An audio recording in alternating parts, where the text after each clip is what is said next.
किसान भाइयों, मानसूनी बारिश ने पूरे देश को भिगो दिया है और फसलें काफ़ी अच्छी हो गई हैं। और यदि किसी भी फसल में इस समय पर ग्रोथ कम है, बढ़वार कम है, फुटाव कम है, पीलापन है, उसकी हाइट कम है, तो ये काफ़ी परफेक्ट समय है अपनी फसल को ग्रोथ पर लाने का। और इसमें यहाँ पर हम कुछ बातों के बारे में बात करेंगे। सबसे ज़्यादा अहम चीज़ होती है कि इस समय पर बारिश के बाद में यूरिया का उपयोग कैसे करें। खासकर हम यहाँ पर बात करेंगे कपास नरमा की फसल के बारे में, और ये सभी कंडीशन दूसरी फसलों के ऊपर भी अप्लाई होती हैं, तो आप इस बात का ध्यान ज़रूर रखें। चलिए स्टार्ट करते हैं। सबसे पहले बात आती है कि यूरिया हम क्यों डालते हैं। नाइट्रोजन की पूर्ति के लिए, क्योंकि यूरिया में 46% नाइट्रोजन होता है। हम यूरिया की जगह पर दूसरे खाद का उपयोग करके भी अपनी फसल में नाइट्रोजन की पूर्ति कर सकते हैं। जैसे कि एसएसपी में नाइट्रोजन नहीं होती, डीएपी में नाइट्रोजन होती है 12%, तो हम डीएपी का उपयोग करते हैं, तब भी हमारी फसल को उससे नाइट्रोजन मिलती है। डीएपी के अलावा जो दूसरी कुछ एनपीके आती हैं, जैसे कि 12, 32, 16 है, तो इसमें 12% आपकी नाइट्रोजन रहती है, तो इससे भी फसल को नाइट्रोजन मिलती है। इसके अलावा कुछ वाटर सोल्यूबल फर्टिलाइज़र आती हैं, पानी में घुलनशील खाद आती हैं, जैसे कि एनपीके 19-19-19, इसमें 19% नाइट्रोजन होती है। इसके अलावा कुछ 20-20-20 के नाम से भी आती है, इसमें 20% नाइट्रोजन होती है, बाकी 20% फास्फोरस और 20% पोटासियम होती है। इसी प्रकार से एनपीके में ये 3 मुख्य पोषक तत्व रहते हैं, तो हम हमारी फसल के अंदर नाइट्रोजन की पूर्ति कर सकते हैं पानी में घुलनशील खादों के द्वारा भी, एनपीके के द्वारा भी। एनपीके और यूरिया में सबसे बड़ा डिफरेंस क्या है, ये चीज़ हमें जानना बेहद ज़रूरी है। यदि हम यूरिया का उपयोग करते हैं तो यूरिया से एक तो पौधे की पत्तियां जलने की ज़्यादा संभावना रहती, दूसरा यूरिया का उपयोग करने से बीमारियां बढ़ने का ज़्यादा खतरा रहता है।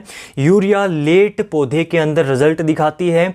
यदि हम वाटर सोल्यूबल फर्टिलाइज़र पानी में घुलनशील खाद की यदि बात करें तो इसका रिजल्ट हमें हाथों हाथ मिलता है, क्योंकि ये स्प्रे की जाती है फसलों के ऊपर, और स्प्रे जब हम इसकी करते हैं तो पौधा इसको पत्तियों के द्वारा प्रकाश संश्लेषण प्रक्रिया के द्वारा आसानी से अब्जॉर्ब कर लेता है, इसको ग्रहण कर लेता है, और इसका रिजल्ट हमें पौधे में हाथों हाथ दिखाई देता है। और इसका एक यूरिया का मुख्य कारण, और इसका मुख्य कारण ये है कि यूरिया यदि हम पौधे में डालते हैं तो यदि पौधा पहले से ज़्यादा कमज़ोर है, उसकी जड़ें काफ़ी कमज़ोर हैं, तो यूरिया को पौधा काफ़ी अच्छे से ग्रहण नहीं कर पाता। यूरिया के अंदर से नाइट्रोजन पौधे को सही से नहीं मिल पाती, उसकी जड़ें कमज़ोर हैं, तो वो यूरिया से नाइट्रोजन नहीं ले सकता। क्योंकि यूरिया से नाइट्रोजन लेने में भी कुछ साइंटिफिक प्रक्रियाएं होती हैं, जिसके बाद में पौधे को नाइट्रोजन मिल पाती है। तो पौधा यदि कमज़ोर है, उसकी जड़ें कमज़ोर हैं, तो वो नाइट्रोजन को नहीं ले पाएगा, इसलिए यूरिया उसके ऊपर ज़्यादा असर नहीं दिखाएगी। और यदि हम दूसरी तरफ एनपीके यानी कि पानी में घुलनशील खादों का स्प्रे करते हैं तो पौधा जो है वो अपनी पत्तियों के द्वारा आसानी से उसको ग्रहण कर लेगा, और हाथों हाथ आपको यानी कि कुछ ही समय के अंतराल के बाद में पौधे के अंदर उसका जो है काम करना स्टार्ट हो जाता है, और आपको रिजल्ट दिखने शुरू हो जाते हैं। अब बात करते हैं कि यदि बारिश के बाद में आप यूरिया अपने खेत में छिड़कते हैं, ज़्यादातर हम नाइट्रोजन के लिए यूरिया ही डालते हैं पानी के बाद में या फिर बारिश के बाद में, तो एक बात का ध्यान रखें कि यदि फसल आपकी चौड़े पत्ते वाली है, जैसे कि कपास नरमा है, तो इसमें मोटे दाने वाली यूरिया का ही उपयोग करें, ताकि पत्तों के ऊपर ना ठहरे। पत्तों के ऊपर यदि ठहरती है तो इससे कीटों का अटैक आपकी फसल के ऊपर ज़्यादा होगा, पत्तियां जल जाएंगी, तो इस प्रकार से ये वेस्टेज इसकी ज़्यादा हो जाती है। इसलिए मोटे दाने वाली यूरिया डालें पत्तों के ऊपर, ताकि वो ना ठहरे और बराबर मात्रा में आपके खेत के अंदर उसका छिड़काव हो सके। दूसरा, यदि आप यूरिया का उपयोग करते हैं तो एक बार में, कई किसान भाई क्या करते हैं कि 1 एकड़ में 1 बैग एक बार में ही डाल देते हैं। फसल को रिक्वायरमेंट के अनुसार ही आपको खाद की मात्रा देनी चाहिए। इससे आपको एक तो खाद की बचत होगी, आपका खर्च कम होगा, दूसरा आपकी जो खाद है वो व्यर्थ नहीं जाएगी, पौधे को बराबर मात्रा में खुराक मिलती रहेगी। जैसे कि 1 बैग को आप 2 बार करके डाल सकते हैं। यूरिया दोस्तों लगभग 1 हफ्ते तक ही जो है पौधे के अंदर ज़्यादातर काम करती है, और उसके बाद में आप बची हुई खाद की आधी मात्रा दोबारा से डाल सकते हैं। यदि आप 50 किलोग्राम किलोग्राम एक बार में यूरिया का उपयोग करते हैं तो उसकी जगह पर यदि आप 25 किलोग्राम एक बार और 10 दिन के बाद में या फिर हफ्ता या फिर 10 दिन के बाद में 25 किलोग्राम दोबारा से यूरिया डालते हैं तो उसका रिजल्ट ज़्यादा बेटर आता है। तो इस प्रकार से उतनी ही मात्रा में पौधे को खाद दें जितनी उसको आवश्यकता है।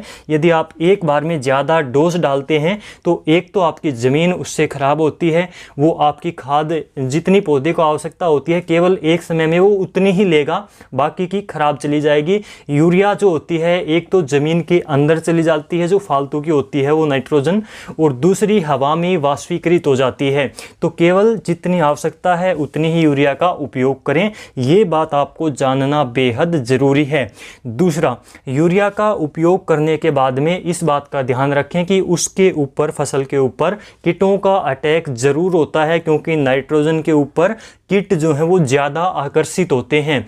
और यदि आपका पौधा यूरिया से यदि ग्रोथ पर नहीं आता है तो आप मान सकते हैं कि उसमें दूसरे पोषक तत्वों की कमी है, या फिर उसकी जड़ में फंगस है, या फिर उसमें कुछ और बीमारी है। तो आप इस बात का ध्यान ज़रूर दें। आप यूरिया डालने के बाद में यदि उसका अच्छा परिणाम नहीं आता है, फिर भी फसल पर पीलापन है, पैदावार थोड़ी कम है, तो आप एक हफ्ते के बाद में उस पर NPK का छिड़काव कर सकते हैं। और NPK 19-19 या फिर NPK 20-20 का आपको छिड़काव करना चाहिए। इसमें नाइट्रोजन की सबसे ज़्यादा मात्रा होती है और काफ़ी अच्छा एक प्रकार से ये मिश्रण होता है। तो इस प्रकार से आप अपनी फसल में यूरिया के अलावा दूसरी खादों से भी नाइट्रोजन की पूर्ति कर सकते हैं। और यदि आप यूरिया डालते हैं तो इन बातों का आप ध्यान ज़रूर रखें। यूरिया कैसे काम करती है, कब काम करती है, कितना काम करती है, इसके बारे में आज के इस वीडियो में हमने बात करी। और यदि आपकी फसल ज़्यादा कमज़ोर है, उसमें बहुत ज़्यादा मात्रा में पीलापन है, कोई और दिक्कत है, दूसरे पोषक तत्वों की कमी है, तो उसके बारे में इससे अगले वीडियो में हम एक प्रॉपर तरीके से बात करेंगे कि किस प्रकार से फसल जो कमज़ोर है, कमज़ोर फसल को कैसे ठीक करें, उस पौधे के अंदर ग्रोथ कैसे लेकर आएँ, उससे पीलापन कैसे हटाएं, कौन से पोषक तत्वों की कमी है, इसकी पहचान कैसे करें, इसके बारे में अगली वीडियो आपको मिलती रहेंगी। डियर किसान को सब्सक्राइब जरूर करें खेती बाड़ी की जानकारी के लिए। इस वीडियो में बस इतना ही। नमस्कार, जय हिंद।